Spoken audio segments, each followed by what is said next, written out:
Балалар мен ересектердегі есту мүшелерінің қабынуын патогенді микроорганизмдер, гемофильді таяқшалар, стрептококктар, стафилококктар тудырады.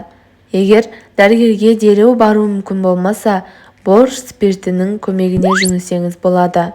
Бұл видеода сіздерге борщ спиртін құлақ ауырғанда тамызуға болатынын және оны қалай дұрыс жасау керектігімен бөлісетін боламын.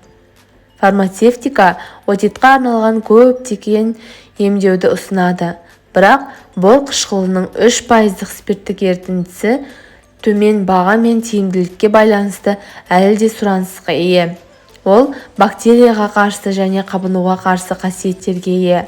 Оны жүкті және бала емізетін әйелдерге, 3 жасқа дейінгі балаларға және бүйрек пен бауыр ауруларына шалдыққандарға қолдануға болмайды. Препаратты қолданар алдында жеке төзбеушілікті болдырмау үшін дәрігермен кеңесуіңіз керек. Борщ спиртін құлағыңызға қалай дұрыс тамызу керек? Біз дәрі-дәрмекті дене температурасына дейін қыздырамыз. Бөтелкені қолымызға ұстаймыз. Біз науқасты бүйіріне қойып, құлағына 3 тамшы тамызамыз. Есту мүшесін мақтамен жабамыз. Ауырмайтын болса да, екінші құлақпен де осылай жасаймыз. Инфекция сол жерде дамуы мүмкін, бірақ баяу қарқынмен. Емнен кейін пациент 4-тен 1 сағат бойы жатуы керек. Бұл процедура күніне 2-3 рет қайталанады. Емдеу курсы 10 күннен аспайды. Іріңді ағу кезінде препаратты қолдануды тоқтатып, дәрігерге қаралу керек. Борлы спиртке малынған дәкет жолақтары инфекцияны жоюға және қабынуды жеңілдетуге көмектеседі. Оларды бинт немесе мақтадан жасауға болады. Кішкене мақта түйіршіктері препаратты жақсы сіңуі керек. Содан кейін олар құлаққа енгізіледі.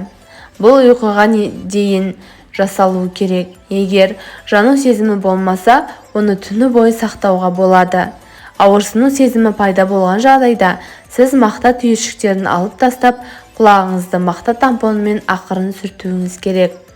Егер құлақтар 4 күннен артық бітеліп қалса, ауырсыну тоқтамаса, іріңді бөліністер пайда болса, оторинологпен кеңесуіңіз керек. Ол қабынуды тоқтату және асқынуларды болдырмау үшін күшті дәрілерді тағайындайды. Борлық спиртін пациент құлақ қалқанының тұтастығы бұзылмағанын білген жағдайда ғана қолдануға болады. Құлағыңыздан ірің немесе басқа да сұйықтық аққан жағдайда қолдануға болмайды. Дереу дәрігердің көмегіне жүгініңіз. Сіздермен бөліскім келгені осылар еді достар. Келесі видеоға дейін аман сау болыңыздар.